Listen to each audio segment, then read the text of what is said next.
చేయట్లేదు సార్. ఇప్పుడు మనకి డైవర్షన్స్ క్లియర్ కట్ గా 7.5 meters సర్వీస్ రోడ్స్ తీసేసుకొని ఇమీడియట్ గా డైవర్ట్ చేసేస్తున్నాం సార్. బోత్ సైడ్స్ 7.5 meters తీసుకొని డైవర్ట్ చేస్తున్నాం.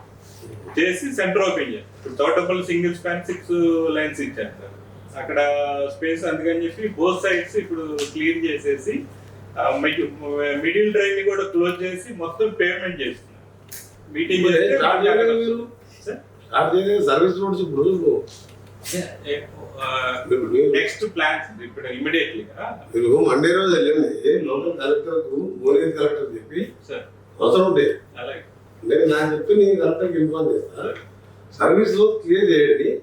సెంట్రల్ పోర్షనే కదా వర్క్ అయ్యేది. అంటే central portion service road traffic పోతూనే ఉంటుంది. అందుకే స్టార్టింగ్ ఇమిడియట్లీ నేను సర్వీస్ రోడ్స్ హ్యాండిల్ చేస్తాను. ఆల్ అండర్ పాసెస్ కి ఇమిడియట్లీ మండే రోజు చెవుడుకొని స్టార్ట్ చేయి. కలెక్టర్ చెప్తున్నాను, కలెక్టర్ గారు మీకు సపోర్ట్ చేస్తాం, కింద ఆర్డీఓ 1 hour అటాచ్ చేస్తాం. ఇది చేయాలంటే మీరు మండే స్టార్ట్ చేయాలి. మండే నువ్వు స్టార్ట్ చేసుకున్నావు అంతే.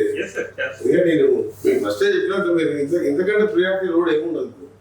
దీని హైవేస్ అన్ని కూడా అన్ని మేము రివ్యూ చేసుకుంటూ అన్ని స్టార్ట్ అవుతున్నాయి. మీరు తెప్పించినాయి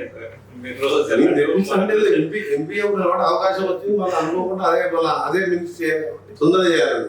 తొందర అంటే మనం విజయవాడ రోజు చూస్తే భయం అవుతుంది.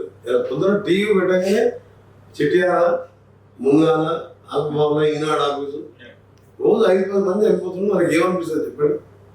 నువ్వు రోడ్ల మీద కార్లు లారీలు కూడా యాక్సిడెంట్ అవుతుంటే మన ఛాన్స్ ఉండి పోయినా అనంతరం లాస్ట్ 5 years అసలు రోజు ఫాలో చేయలేదు. రోడ్స్ ఎలిమినార్ మల్కాపూర్ నేను తెచ్చుకున్నాడు, భద్రాచలం హైవే నేను శాంక్షన్ చేయించింది. అవి నడుస్తుంది తప్ప కొత్త రోడ్స్ రాలేదు. మెయిన్ ఏంటంటే హైదరాబాద్ విజయవాడ రోడ్ కంప్లీట్ చేస్తే అయిపోతుంది. సరే ఇది మీరు చేయండి. మాకు ఇంకో వేరే ప్లాన్ ఉన్నది, గ్రీన్ఫీల్డ్ హైవేది. మా ఈఎన్సీ గారు చెప్తుంది, బెంగళూరు అది ఇచ్చిండు, గ్రీన్ఫీల్డ్ హైవే కూడా ఇచ్చింది. అంటే హైదరాబాద్ బెంగళూరు కూడా గ్రీన్ఫీల్డ్ హైవే ఏదో డిపిఆర్ చేస్తున్నారు. హైదరాబాద్ 6 lane చెప్తున్నారు కదా సార్.